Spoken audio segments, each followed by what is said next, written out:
Today we are here for Elevate Your Buyer Game. I think it's always important in our business to always be, changing it and kind of checking in. Do we have gaps in what needs to be changed? But sometimes, like, we all get comfortable, right? And we just kind of keep doing the same thing because it's working.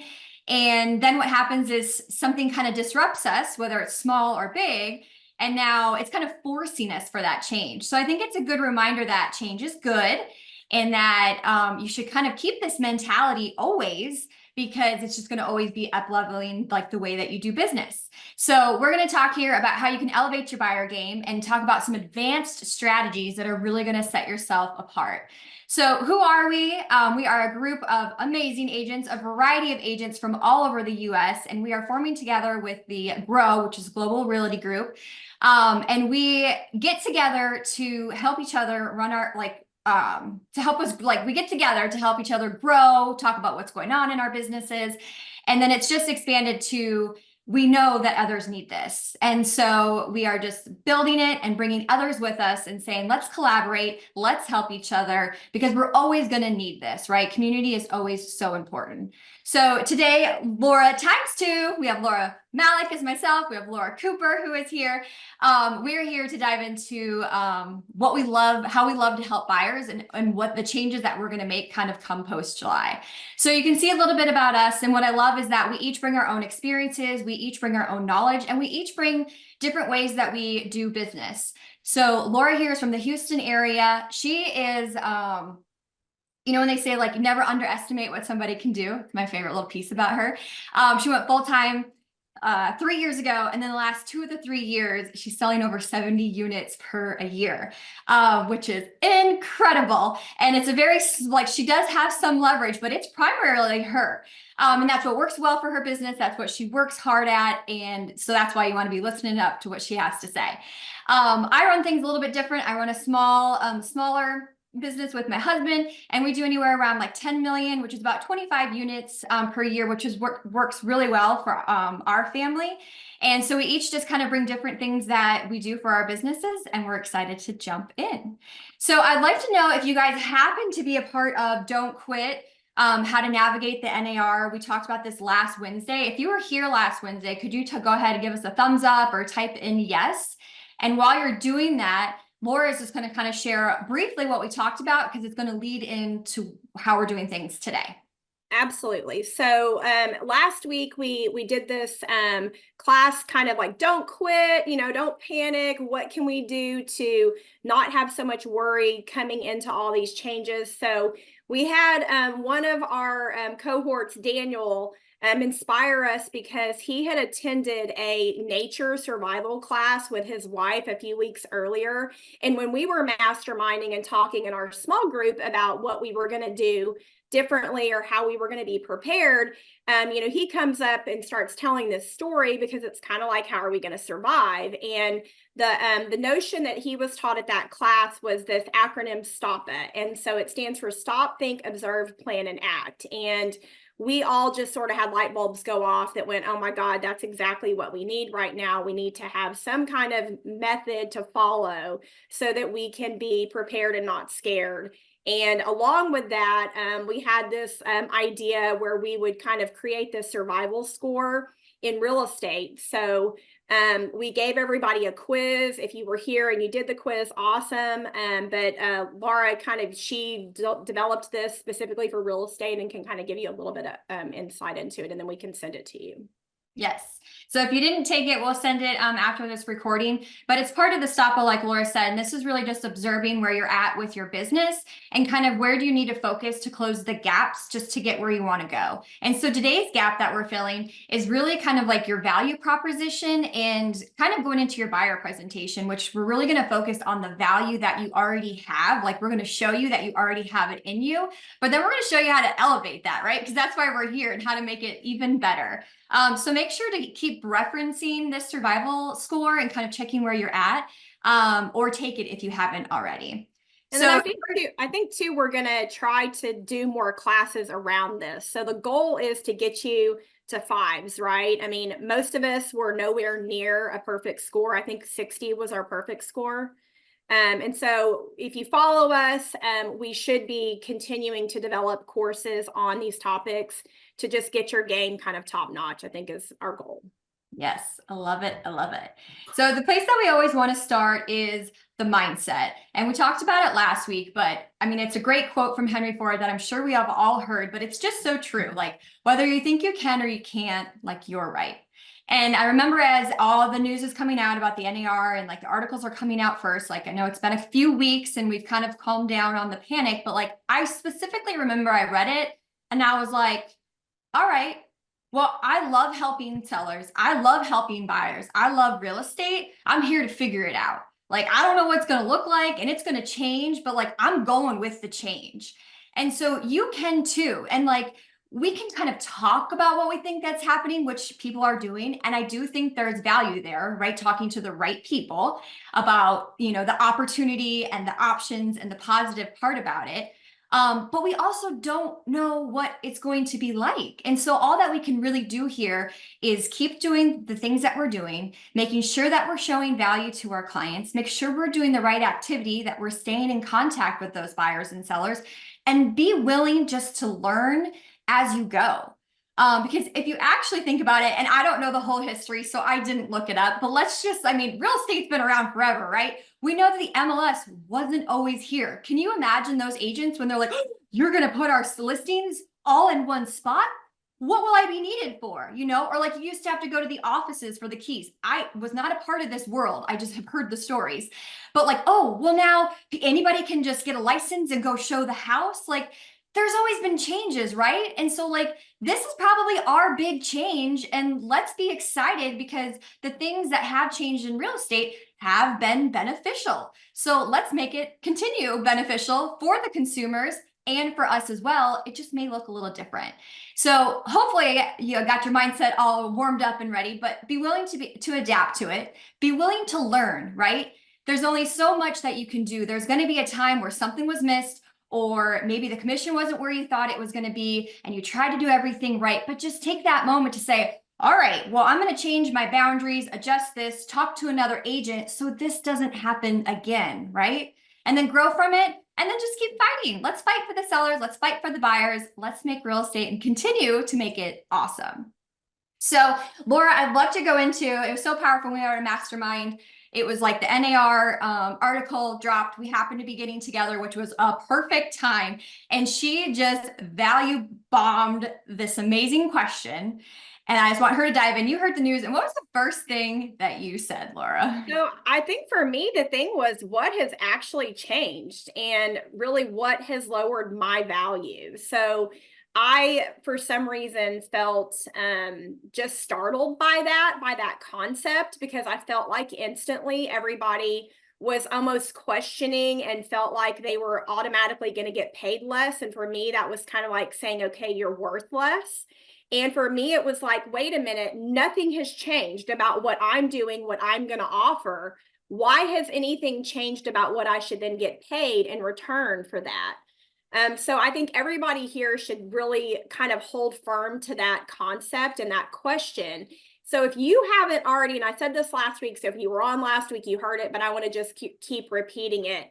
Has anyone or anything told you that you're worth less than you were prior to us getting this news? And I don't think anyone can answer that question and say, yes, that has happened. So we're all worried about our commissions. We're all worried about how we're going to negotiate. We're all worried about who's going to pay what. But in the end, we all have the same value that we had yesterday. And we're all offering the same services that we did yesterday. And now we're all in this mode that we're just going to get better. So I don't think, to me, there's a lot to worry about except for the how, like, how are we going to proceed forward? But it's not necessarily something that in my mind is scary or a negative. And I don't think worry solves anything. So I think right now our focus should be is, what is your value? Define what you can do differently. And then also think about when we think about just the business, what is your state or region already doing? So focus on that, because I know a lot of agents have made comments. Well, we're already doing that. We already have these great agreements and representation disclosures. So how is your state already doing it? Don't get caught up in the big national headlines. Do a little sanity check of what's already going on, what you already have at your disposal.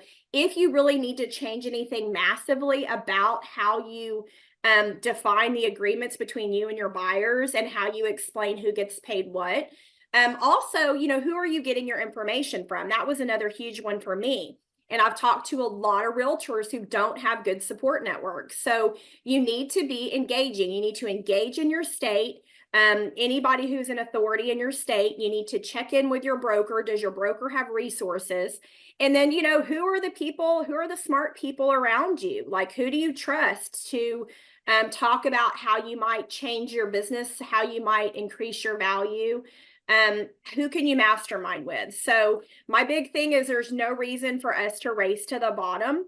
Like, why would you do that? Why would we all start devaluing ourselves and race to the bottom? I think we should hold tight to our value, and we should learn how to articulate it and how to add even more value to our clients.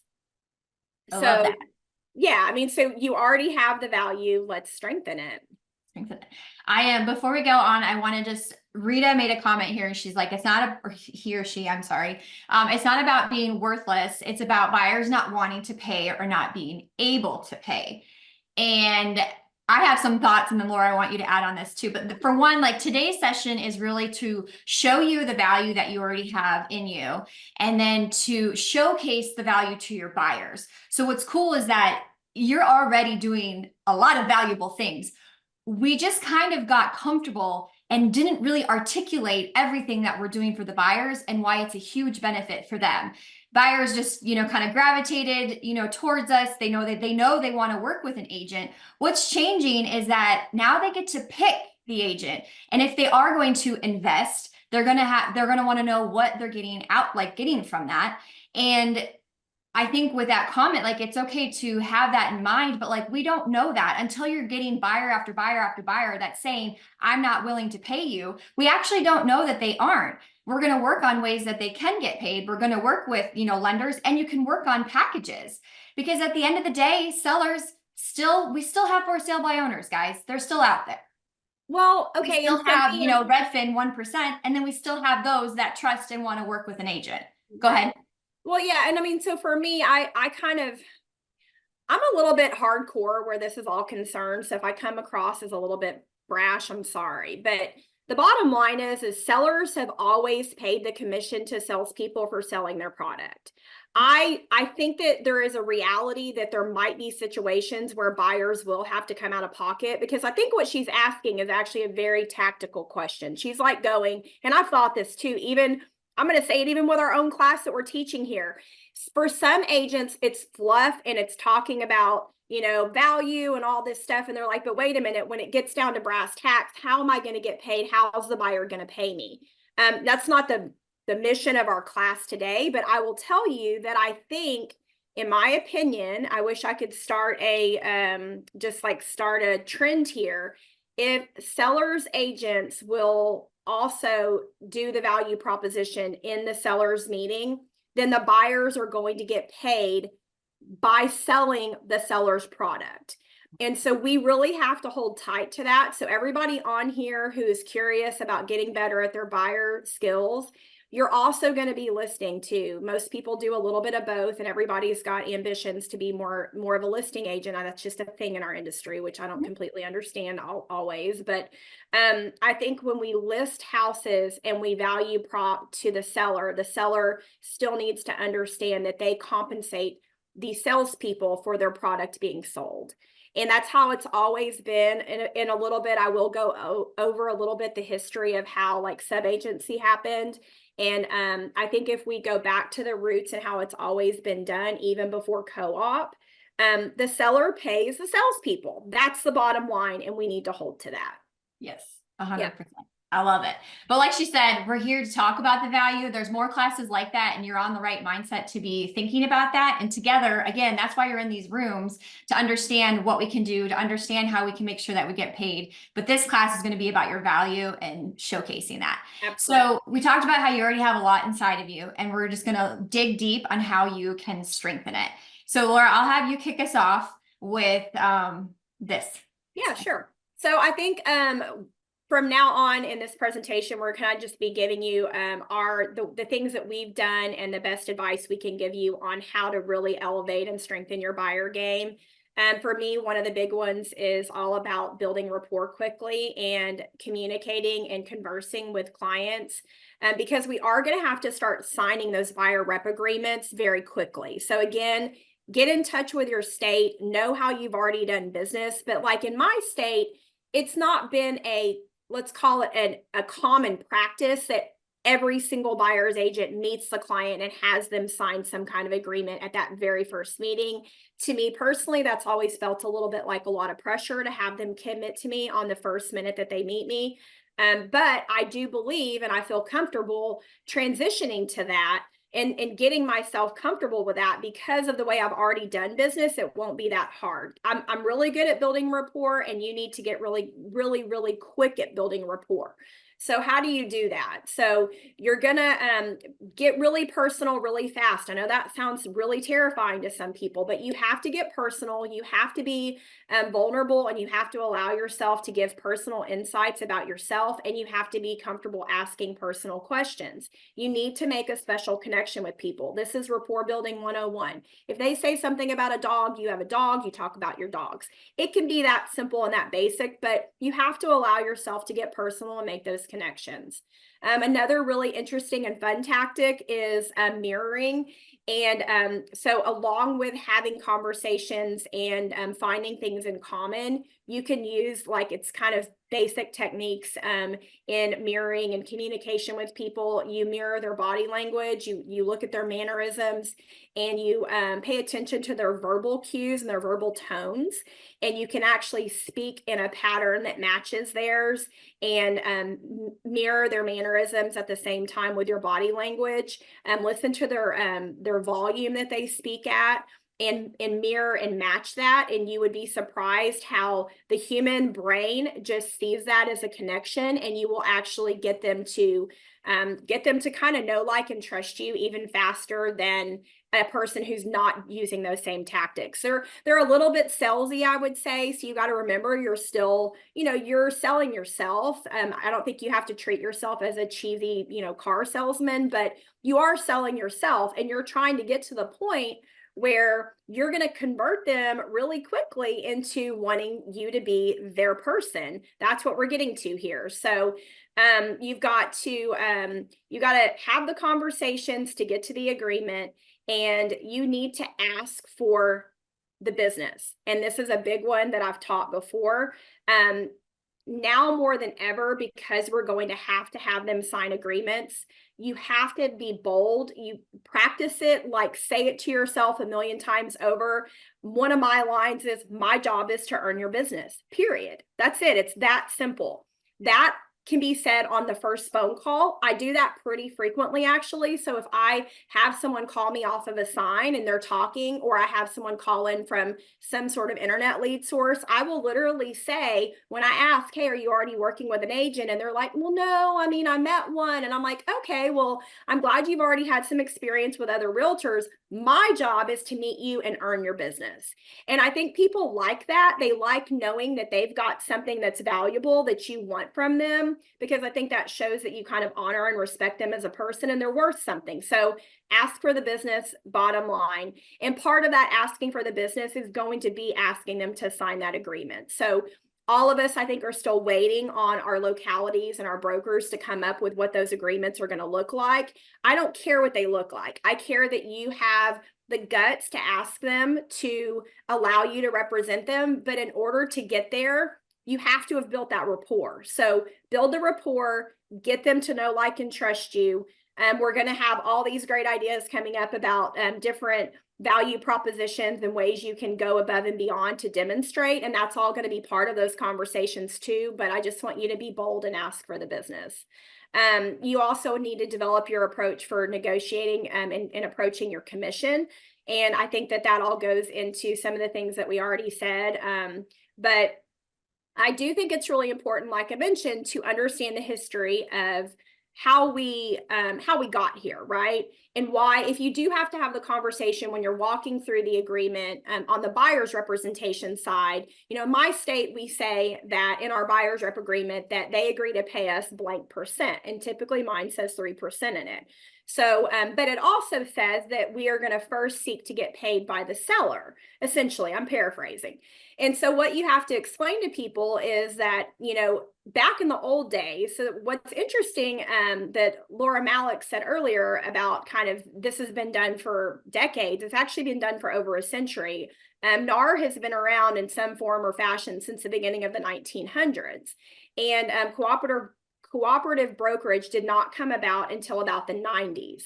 So before that, you can explain to your buyer that buyers never got their own agent. And so we're super blessed now that we have this industry that has created explicit representation for the buyers. So even though it's the seller and the seller's product, and they used to historically hire an agent that listed their house, put a sign in the yard, and then hoarded that house in their office because they had no way to disseminate that information. If your client standing there in front of you, if you as a buyer wanted to purchase that house because you drove by it, you would call the listing agent and they would be your only source of contact or any way of making an offer to purchase that house. They solely represented the seller. If it got to, like, I guess when the industry, from what I could tell, it matured a little bit, they would sometimes then assign a sub-agent to that buyer. So sub-agency was huge. I'll be honest with y'all, I didn't really understand what sub-agency was because it's illegal in my state. You can't do it. Well, sub-agency was just them saying, hey, here's another agent from my office. Maybe they'll go let you in the door. And then maybe they'll kind of help you with the paperwork, but the buyer never got their true representation. But what was interesting is there was a misnomer where a lot of buyers actually thought that sub-agent was representing their best interest, but they didn't realize that it was really all about the listing and the seller, and the brokers back in the old days only cared about the seller and selling their product and representing the seller and getting the most for the seller. They could have given a crap about the buyers. So we are really in a great time now because the buyers get the choice. They get to choose who their agent is. They don't get assigned a sub-agent from a seller's agent's office. And so I can now explain to them that sub-agency doesn't happen anymore. You get a true agent that's your true representative. And I'm going to do everything I can to find you properties to that the seller is offering me full commission on. But if they're not, we need to talk about how I'm going to get compensated and whether or not you want to have an agent on your side and you're willing to pay. And again, we're not going into all the depths of how those like scripts and the conversations are going to flow. But again, I want you to not be scared that these conversations are going to happen, and you need to just be bold, ask for the business, and then be able to kind of explain to them. For me, it's comforting to know the history so that they can understand why we've come to this point. So I don't know if that was helpful for anybody, but I didn't really have anybody explain that to me in any of the stuff I've been reading. I found a couple good YouTube videos, and then I found a really great article. And when I read that history, it really helped me feel really good about where we've come. I don't feel guilty or bad at all now about the concept of I may have to ask a buyer to pay me. I'm okay with that now because they need me, right? So let's see. I guess, Laura, do you have any ideas, thoughts on, other ways that we can offer higher levels of service? Like we need to start kind of wrapping our heads around more about our value prop. You kind of jump in and share your thoughts. Yeah, no, I'm excited to transition to that. So like the first part is, the mindset, and it's the foundation, and it's really important to know because when you have those tools and you feel more comfortable talking about it, it just, and have more knowledge, it's going to make you more confident in these conversations of, why your role is important and, how it works for the buyer and things like that. But I know you're like, okay, well, I have all this, but I want to know what to do, right? We have to have the second half too. And so this is where we're going to kind of jump into, it's a lot of ideas. And so there's a couple of things here is there's things that we are currently implementing. I personally have been doing a lot of, like, right before all this happened, I was doing research in general on how to elevate customer service. It was just something that I wanted to do. So I read an incredible book, Unreasonable Hospitality. If you haven't read it yet, it was a really good read. And it gave me a lot of ideas too, which was perfect when Laura and I decided, like, this is what we wanted to do. I was like, I have all these ideas. So some of these ideas I haven't implemented yet, but these are the tools that we need, like, moving forward. So the first part that we want to talk about, okay, is you're really kind of creating more of a personal buyer consultation. So we all probably have a buyer listing presentation, but you need to make it a little bit more personalized and unique because that individual wants to know what's in it for me. They don't want to just be the same, buyer as another buyer. They want to know what's different. What are you doing personally for me? So one of the ways, the tools that I've used for over a year now is I actually have like a personalized buyer questionnaire, and I do it two of which ways. It kind of goes back to what Laura said is like understanding who the individual is. So sometimes that person wants to talk to me on the phone. They want to go through all the questions on the phone or in person. I will do that. But a lot of people, as we know, have preferred to maybe do things on their own time and go more techie. So I use a Google form, or you can use a Jot form, but it is a lot of questions. And it's not just about, what type of home are you looking for? What's the size? What's the yard? And what's your budget? I ask about their lifestyle, ask about their future lifestyle, ask, do you have anything important for the house, like a piano that needs a special room? I ask really, really in-depth questions because we're not just selling a house, like, we're selling a lifestyle. And so this is how it's personalized, because buyers also don't know what to ask like we do. And so I love it when they're like, oh, I never thought about this question. I'm like, great, I'm doing my job because I want to make sure that you make the right decision. This is a huge financial decision. So this is how it can be really personalized, because then you can also get to know their personality. You get to know what's really important for them. And they're like, wow, this person really wants to know a lot about me. So. Well, what I think is awesome is that you didn't realize that you made the connection back to the building rapport, right? So when you're asking all of those personal questions that aren't just like, how many bedrooms do you need? Those are your opportunities to build rapport with the client. So I encourage everybody to take that. It's like a tactical questionnaire and use it to interweave some conversation with them about their life, their lifestyle, and get to know them a little bit.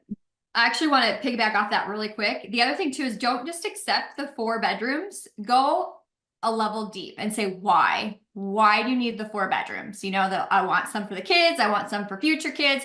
I need an extra room for an office. I need to have a guest room. Like, you actually want to know the why. And so that's where, if they choose to do the questionnaire, the rapport building and personalization comes in. I'll have a conversation, but I want to know more in depth. Like, why is a yard important to you? Why do you want more bedrooms? Do you like to host? Is that why you want a big kitchen? So taking it like that extra level will really help you set yourself apart. So Rita, made a comment that if the questionnaire is too long, they won't fill it out and they have a short attention span. I think that depends on the customer. This is just based on my experience with tons of clients. I think that if you just throw a questionnaire out there and you send it to everybody electronically and you don't have a preliminary conversation, you probably will get that result. There are a lot of people that don't even want to fill in their whole loan application. So a lot of loan officers have to even call and do an intake on their loan application. So I think you've got to read the room and you've got to figure out who your buyers are and at what time you're presenting that questionnaire. If it's gonna be presented early and you just put it out on a website and you put a scan to it on your business card, no one's going to understand the context. So you do need to tee it up a little bit. And part of when you're explaining to them why that questionnaire matters, and maybe some of them, by the way, you don't even send it to. Maybe you just talk to them and you take notes, but you do need to read the room. So I want to say, one of the biggest misnomers in this industry is there's like a way to do everything. There is not a way to do everything. if you're not in touch with reading the room, meaning reading your clients, which is part of that, the skills building for like rapport, you're doing these things specific to this client. That's how you elevate yourself. That's kind of what this whole class is about. It doesn't mean that Laura, Malec, and we do it all the same way. And we're saying, hey, if you don't do it like we do it, it's not going to work. Or like how Chris does it or how Tracy does it. It's that the goal here is for you to find your strengths and you elevate your game for what you're good at. And you need to figure out some general tools and techniques and then apply them in your own way. So, yes. Well, and make sure that like what you said too, I just want to wrap it, like tie it with a bow, is that having multiple ways to do it is how you're going to reach different personalities. So like you said, I prep them. I'm like, hey, I'd love if you get a chance, if you want to work on this. If not, we'll go over it together. I've had someone where they don't fill it out. So I'm like, okay, they want to go over it in person. And so then we do. And then you also just don't make things required. And I say, hey, fill out, what looks good to you, leave the blank rest, and then we'll like talk about it. So you can't if you don't like to do it, it doesn't mean that somebody else doesn't want to. So have more than one way to do things and ask what's best for them. Hey, I have a ton of questions that I have to go over. What's best for you? Do you do in person? Do you want on the phone, or do you prefer a questionnaire and we follow up after that? Like, don't be afraid to do that. Tracy, if you're raising your hand, you better put your screen on. Oh yeah. What's up? I've been multitasking, cleaning, but hey, one thing I would say that has really been a golden nugget too in the last 2 weeks of taking all these awesome items is really going back and running your stats. And so it's one of those where be aware of exactly what the house was listed at and all your stats with all your buyer deals and your past history, and then figure out the calculation of what you got them in the home for, and then average out the savings and repairs. Like, yes, we're getting to that actually. That's in a little bit. Ooh, I love it. No, I love all these golden nuggets. And oh my God, the mirroring, you guys, I mean, the rapport on just developing, that deeper relationship in such a quick time. I think it's just so important. And so it's just really being real. So, I love all this. You guys are awesome. So one of the techniques that I also have kind of developed since Laura got to explain kind of one of her tricks is using this really awesome questionnaire. And I kind of do a quick and dirty how to buy a home class. And it's sort of like I try to keep it to about 20 minutes whenever I meet, especially this is obviously relevant to mostly first-time buyers, which I have a good portion of my business with first-time buyers, is I have this nailed down approach to how do I get into this first meeting and how do I add really quick, very high value? So if you can figure out a way to give them a kind of home buying 101 in 20 minutes where you can explain to them the nuts and bolts of how to get a loan, especially a lot of these people, I'm sorry, I do not require a pre-approval letter in hand before I meet people at the first house. I want to meet them at the first house. I want to build rapport with them. And then if they haven't filled out a loan application, I'm going to teach them how to do that. So then once again, I'm adding value to their lives. But I'm going to go through that loan process really quickly, what it takes to get loan approval, what types of loans are out there. And then a quick I focus on a financial contract to close just from the buyer's purview. So it's like, once you go under contract, this is how much money you need to put out. Week 1, weeks 2 to 3, and then week 4. And I give that to them real quick, give them the opportunity to ask questions. Sometimes that conversation ends up spreading out over a 30-minute period of time. But the bottom line is I need to get in there and not only make them like me, but I have to make them trust me, that I know what I'm doing and that they can reach out to me as a resource. The bottom line is I need them to realize that they need me in their life. And then I want to also do this all in a way where I'm comfortable, I'm straightforward, I'm easy to understand. So work on your 20-minute pitch. I'm actually going to teach a class on it on April 30th. And the bottom line is communication is the key. It's the key to all of this, right? It goes back to the whole NAR thing. I think it all stemmed from communication or people's challenges to communication, and it's still all about communication. I love that. So here's your homework for step 1 is understanding what your buyer consultation looks like. And are you personalizing it? And if not, how can you do a little bit more? How can you build that rapport? And how can you make them feel that it's really all about them? So that is homework step 1 for you. I love it. Next, we're going to dive into communication, which Laura has sprinkled some stuff in, but she's going to tie everything together of how important communication is and what homework number 2 is for you. Absolutely. So some of the things that I use for being a great communicator with my clients, in order to be a good communicator and a good listener, which that's obviously a big part of it, I use DISC a lot. So who has done the DISC profile, or who's, I guess, raise your hand if you've done the DISC profile, and I can't see everybody. So someone's going to have to like kind of measure that. So DISC use is super important. It ties into the rapport building. To me, DISC is kind of like when I use it in real estate, it's kind of like my client's real estate love language. I need to be paying attention in the context of talking about houses, talking about that home buying process, talking about loans and loan approval. What this person this is tacky, but gets off on, right? Like, do they get off on spreadsheets? Do they get off on how pretty the house is? Do they want to know all the details, or do they just want the highlights, the big points, the big nuggets, and that's all they care about? So you need to familiarize yourself with something that's DISC-like. In my opinion, if you haven't done the DISC and you have no clue what we're talking about, we can give you a resource for that. But that's one of the things I use big time. Ever since I took a course on it, it's really changed my business and how I interact with my customers. I think also just providing timely and transparent information is really important. My dog is mad. I'm so sorry. Jack is mad. Anyway, so timely and transparent information and setting yourself apart with that, I think, is super important. So I think one of the things that we've done poorly in this business is we've done a lot of set it and forget it. Especially with like home searching and market information. All of that data and information, I think, has gotten really easily accessible on the internet, but it's also information overload.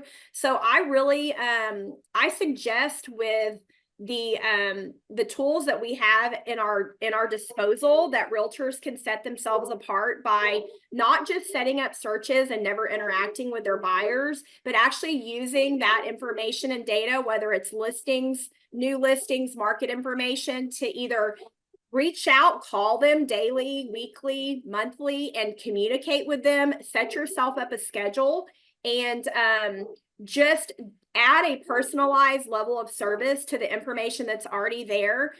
For market information, it's really not that hard. RPR has a really great tool that you can use. We all get RPR as part of our NAR membership, believe it or not. They offer us some great things.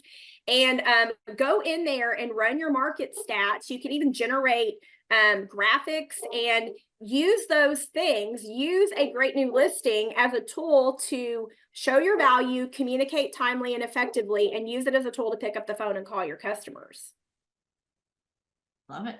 Yeah. So your homework number 2 is taking this DISC to understand how you work and how others work, so that you can do that mirror and matching. And it goes to, there's one of like understanding, you treat people, what's that saying? You treat people how you want to be treated. But there's also the way of like, how can I treat the customer how they want to be treated, if that works for your business. So your homework here is, how are you going to be communicating with your buyers at a high level? Because like Laura said, I know I was guilty of setting people up in the MLS searches and not doing my job of proactively looking myself, or proactively communicating, or what we're going to go into, like what makes me different, of actually trying to find the property versus waiting for the property to come on the MLS.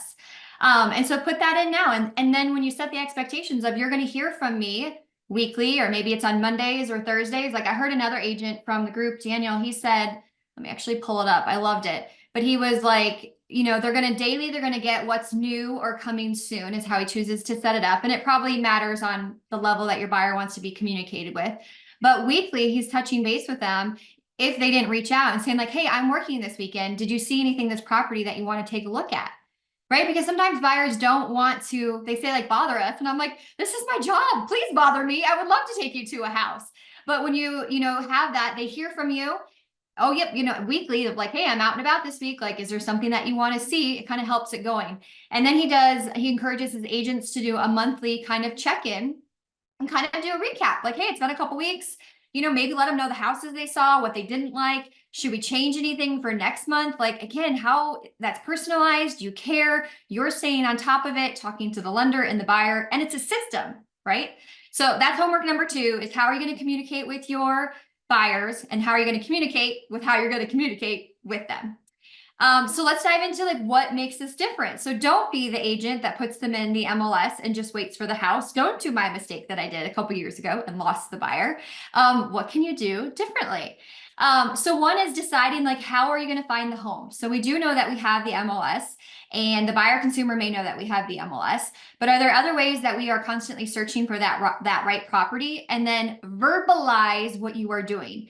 And that's what when Laura and I were putting this together, it was like eye-opening of like, we do a lot. We already do a lot. All of you agents already do a lot. We just have to tell the buyer that we're doing it. And they have to know that up front, depending on how that fee is paid. And they need to be reminded throughout that we're working hard for them. So how are you choosing to find the homes? Like, are you going on any kind of social media groups? Do you have any extra broker groups? Do you have any off listings? Are you choosing to reach out to your sphere of influence? Do you do circle prospecting? Are you looking for FSBOs and expireds? Like, what are you willing to do for this buyer and let them know that's what you're doing? And then again, communicate like, hey, this week I'm reaching out to this neighborhood. I'm sending out mailers or I'm calling, like whatever action that you're doing, you need to let them know so they're aware that you're working hard to find that property. Laura kind of touched base on it, but it's really important to be aware of the market knowledge. And it's also another touch. And so that's what I think is sometimes we know when we have that buyer, if it continues to be like low inventory, we're working with them for a little while that we need to have touches besides like, hey, do you want to see a property? Hey, do you want to see a property? So let them know what you saw this week with market trends. Maybe it's twice a month. But again, when you let the customer know, or your client, I guess you should say, like, hey, weekly, I'm going to send you kind of what's going on with the market, and I'm going to touch base with you to see if there's anything that you want to see. When you set that tone, you set that expectation, there should be no hesitation on your part to reach out because they're aware that those messages and emails are coming. But understand what's going on with the market. Understand if the inventory is increasing or decreasing. Understand if there's price drops. Understand what the interest rates are doing. And so that's why now more than ever, it's important that you're surrounding yourself with agents who are doing this that you can learn or finding that knowledge and then letting your buyers know about it. How are you being tech savvy if you would like? So this is something I actually just found. I thought it was so interesting. And Laura and I also discussed, we had a lot of fun putting this together for you, is that sometimes it's just perception.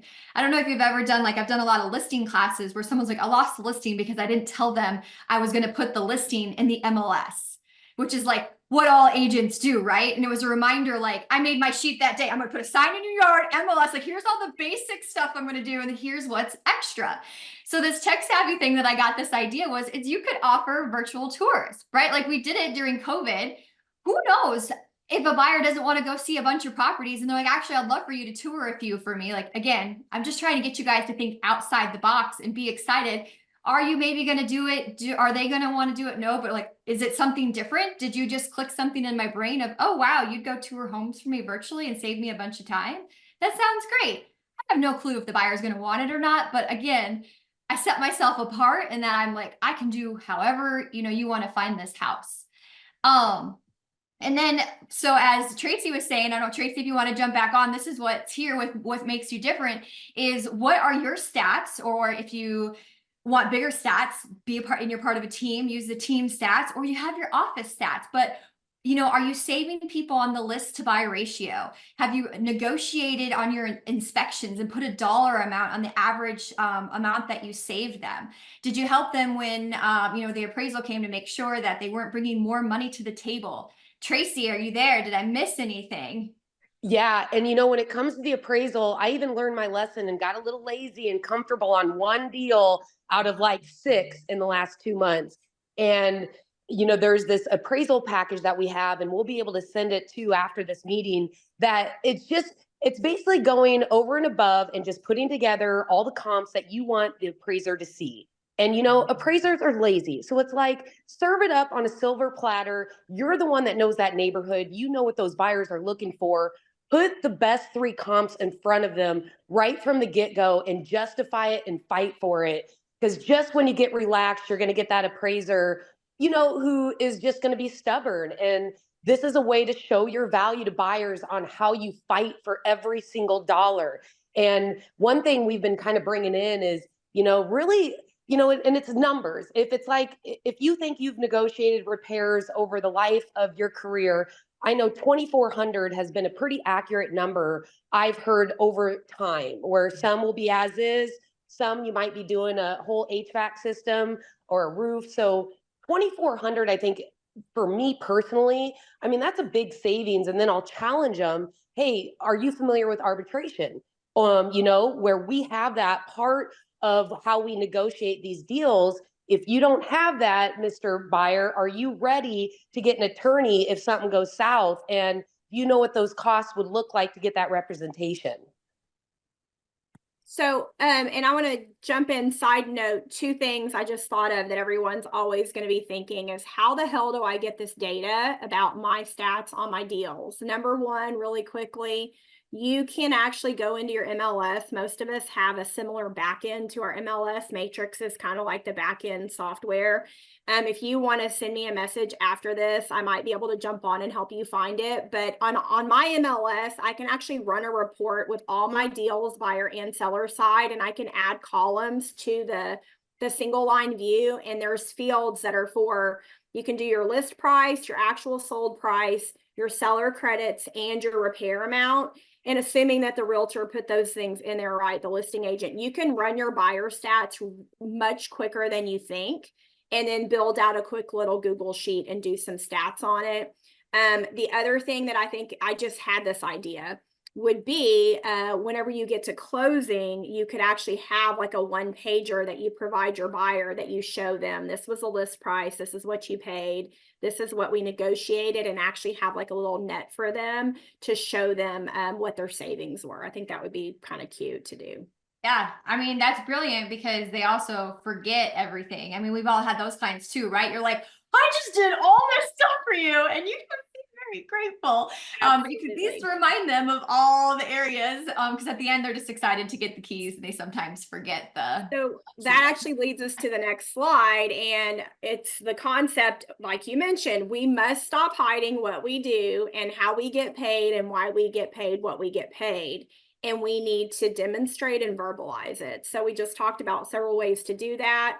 And I think just increasing your customer service and like elevating it, you need to be able to verbalize. And so we've come up with some really great, you know, kind of ideas and ways to elevate things that you're already doing. One of the terms that we've come up with is just say you offer concierge level service. I think guys, you offer private tours. How awesome is that? Right.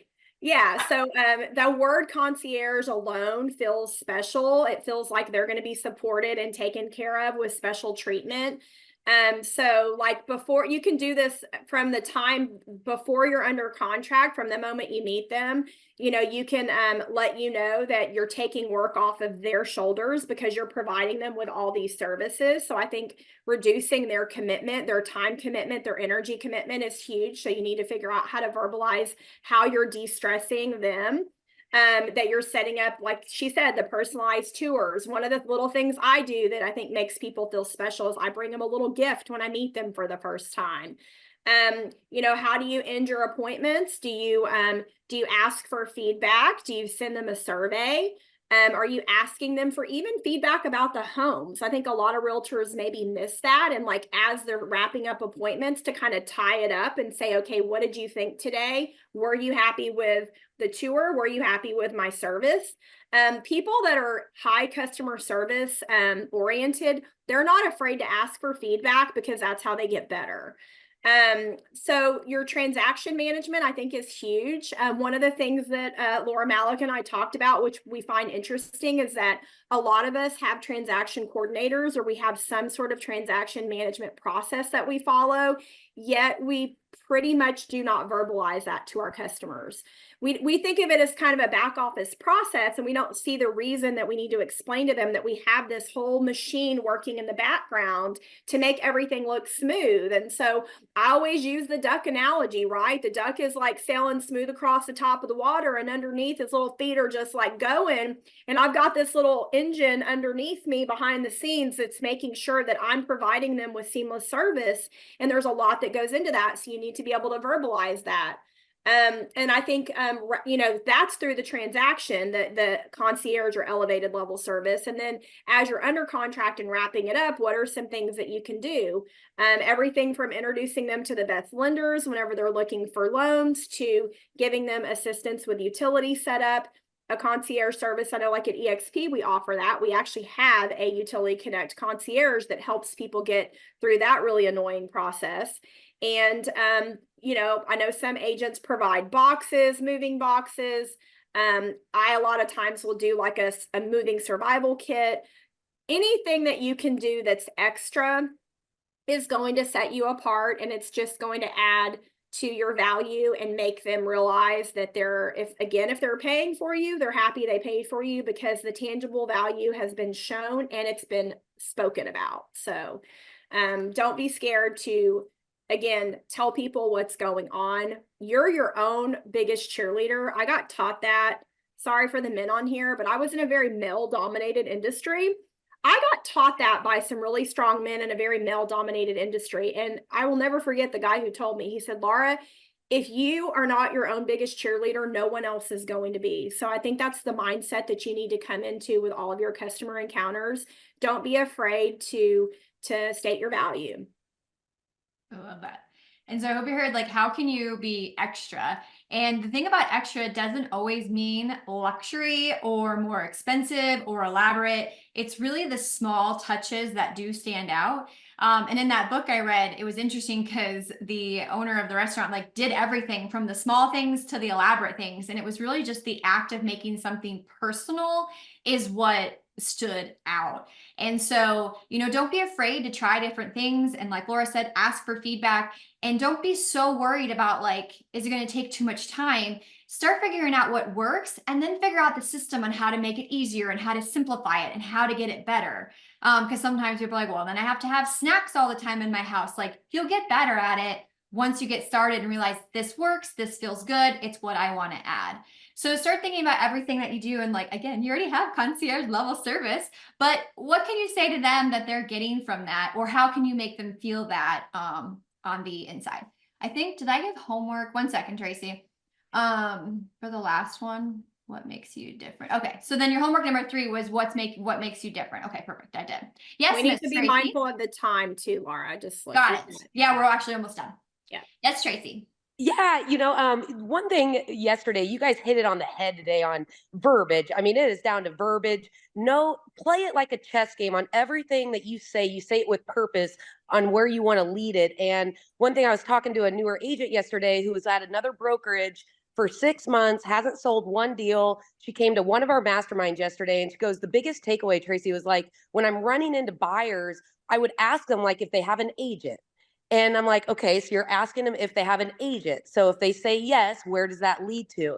And it's like, if you can have more purpose behind that statement of, if you run into somebody, they bring up their look, and it's like, hey, do you have an agent on the hunt providing you with off-market listings each week? And it's like, okay, if you ask those 2 different questions, which one has the more purpose of being able to get a response that potentially could lead into that connection? So I think that's just so important right now. And you guys' verbiage today was spot on. So thank you. Thank you. Yay. All right. So just topping it off, I had found this. This is to get you thinking a little bit differently. As you can see, have a creative soul, so you have to be careful. But what do you already do, and how can you put fancy words with it like rebranding that make it so great? Yes.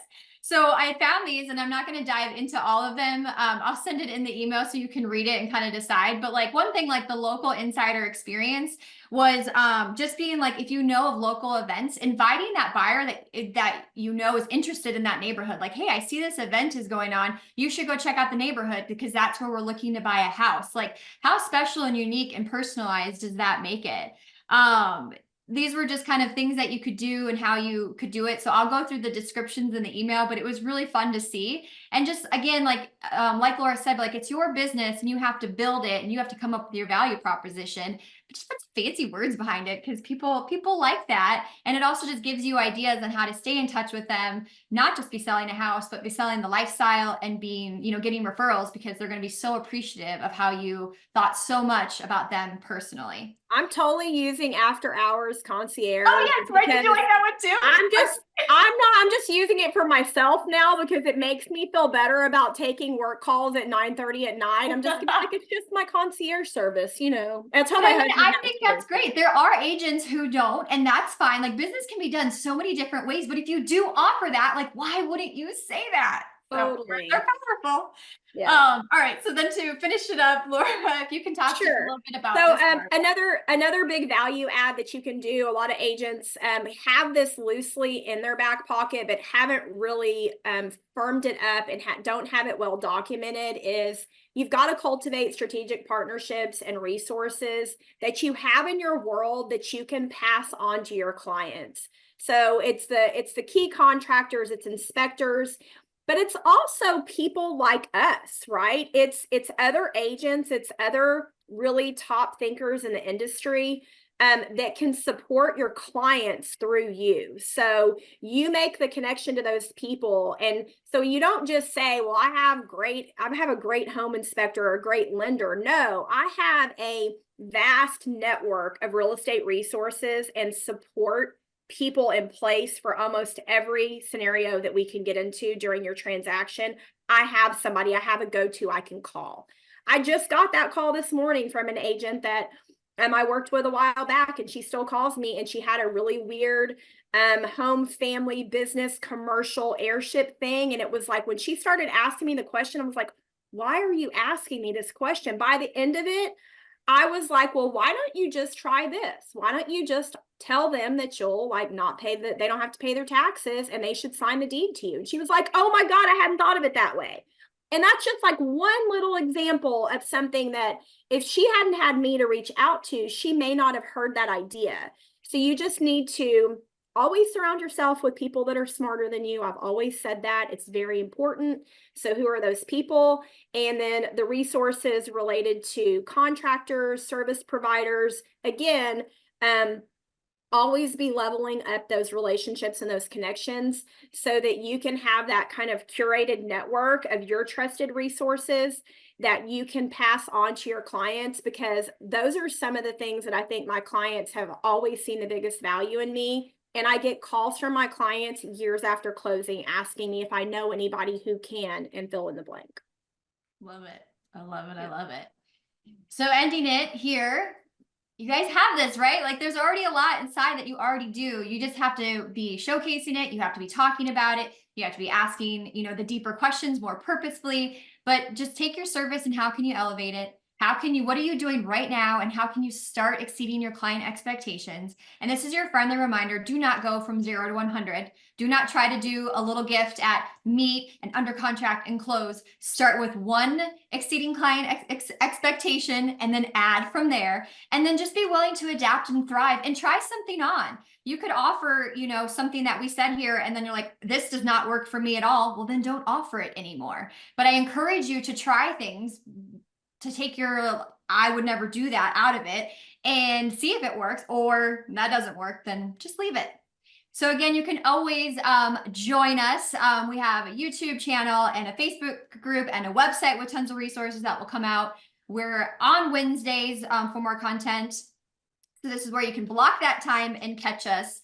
Thanks for joining us.